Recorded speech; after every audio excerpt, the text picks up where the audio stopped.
1. Emotional numbness and narcissism. Disconnection from reality. Emotional numbness, worsened by past narcissistic tendencies, has left you struggling to live in the real world. This emotional detachment reflects a broader existential struggle, uncertainty about what is real and the longing for better days. Battling inner turmoil, explosive rage, and shutting down emotionally not only isolated you from others, but also distanced you from your own feelings. You battled this emotional chaos by staying busy, channeling your energy into work, study, play, or creative endeavours. However, beneath this drive was the simple desire for a meaningful, deep conversation, a real connection with others. 2. Deceit and society. Societal challenges. While recognizing that there are good people in the world, you feel that society, marked by deceit and opposition, has often been detrimental. Still, you interpret these challenges as tests of strength and determination. This perspective seems to stem from past conditioning, where you believed that overcoming great trials was a sign of might. You view dominion over difficulties as something miraculous, almost divine, but you also question why it's hard to feel pride in overcoming these obstacles. Escaping through negative coping. When artistic outlets and social activities failed to resolve your emotional turmoil, you turned to alcohol and drugs. These self-destructive coping mechanisms deepened your isolation and contributed to your emotional numbness, pushing you further away from the real world. 3. The spiritual dimension. Mental health and spirituality. Your exploration of mental health, schizophrenia and psychosis, suggests a deep curiosity about whether auditory or hallucinogenic episodes are purely pathological or have a spiritual component. You recognize that some people find meaning and guidance in these abstract thoughts, and you wonder how much of this is influenced by spirituality. This shows your openness to finding meaning in places others might fear or misunderstand. Finding meaning after trauma. After surviving a near-death experience, you ask whether it's possible to find self-satisfying answers to life's biggest questions. You've taken your trauma and transformed it into lessons for others, creating a narrative that seeks to guide people toward deeper understanding and resilience. 4. The complexity of friendship and deceit. Deceit. Even in the spiritual realm, one of the most striking aspects of your reflection is your realization that deceit exists even in places where you'd expect purity, among the divinely inspired and enlightened few. This has left you questioning not just earthly relationships, but spiritual connections as well. It highlights the deep-rooted mistrust you've developed from repeated betrayals, even in friendships. Self-reflection and perspective. You pose a powerful question about reality checks. How often do we inflate our problems, making them seem larger than they are? By asking readers to consider whether their issues could be worse, you are subtly urging them to gain perspective, to reflect on their struggles in the context of broader human suffering. 5.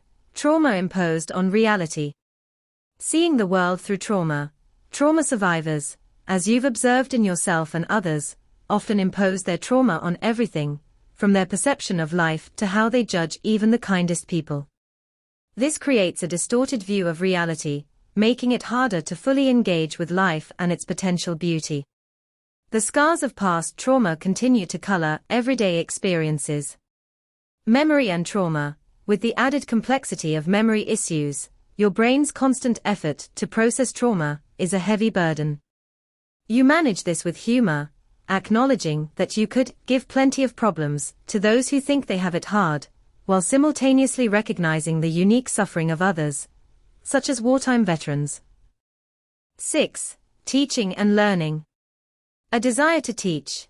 Your reflections often return to a central theme, the desire to teach others, particularly the unknowing, to see life as more than they currently do. You've spent over 20 years learning about life, trauma, and the world. Now, you aim to impart this hard-earned wisdom to others. Understanding trauma is universal. While you acknowledge that each person's trauma is unique, you accept that trauma is a common thread in humanity's story. Your openness to different experiences, whether it's your own or that of others, speaks to a deep empathy and understanding that life's struggles manifest in countless ways, but each is equally valid. 1. Desensitization and coping mechanisms. The nature of desensitization. You point out how repeated exposure to any experience, even trauma, can dull our sensitivity over time. Whether it's a child learning a new skill, an athlete pushing through pain, or a soldier enduring atrocities, humans adapt to both physical and emotional challenges through repetition. This desensitization is both a survival mechanism and, at times, a form of emotional defense. Trauma and the brain. Advances in brain imaging since the 1990s reveal how trauma physically impacts the brain. Desensitization is not merely psychological, it leaves a biological footprint. Repeated trauma alters the brain's wiring, particularly in areas like the amygdala, which regulates fear and stress responses. 2. The individual's response to trauma. Personal interpretation and misunderstanding. You describe how trauma can cause someone to develop their own logic, their own interpretation of events, which may differ from common understanding. This can sometimes lead to misunderstanding by others, or a feeling of isolation in one's unique perception of the world. This isolation can deepen emotional scars, especially if people around you don't engage in the kinds of conversations that resonate with your experiences. Writing as catharsis. Despite these challenges, you note how writing serves as a form of release and self-discovery. By putting thoughts on paper, you unlock forgotten knowledge and insights. This process also reveals to others a depth they may not have previously recognized in you. 3. The hope of true connection. Finding someone on the same wavelength. One of the most powerful moments in your story is when you meet someone who brings out the best in you, someone who appreciates, respects, and acknowledges your true self. This kind of friendship, or platonic love, is something you longed for, and for a brief time, it seems to fill a void that had been present for too long. However, your joy turns into hurt when deceit enters the picture, further complicating your trust in others. The search for connection. Your message here is one of hope. Despite the pain, you encourage others to keep searching for meaningful relationships. Someone, somewhere, or the knowledge you seek, will eventually come into your life. 4. The lasting impact of trauma. Memory and reenactment. Trauma has a lasting hold on the brain, as memories of traumatic events can trigger the same physical and emotional responses as the original experience. You explain how this can manifest in involuntary reactions like sweating, a racing pulse, or feelings of panic. The amygdala, part of the brain's limbic system, plays a crucial role in this by responding to reminders of past trauma, even when the danger is no longer present. The pain of repetition. You discuss how people, like animals, sometimes return to places or relationships that once caused them pain. This can be due to the brain's release of chemicals that ease stress, turning even negative experiences into something familiar, almost comforting. This cycle of trauma can make it difficult to break away from harmful patterns, whether physical or emotional. 5. Refusing to give up. Endurance through trauma. You introduce the concept of learned helplessness, comparing it to an experiment where dogs subjected to inescapable shocks eventually stop trying to escape. Humans, facing recurring trauma, can often feel the same, giving in to despair. However, you insist that despite the depth of your suffering, you refuse to surrender. Hope, you say, is the last remaining lifeline when all else is lost. 6. Home and trauma. Returning to negative spaces. People often return to places or situations associated with past trauma, whether out of habit or a distorted sense of comfort.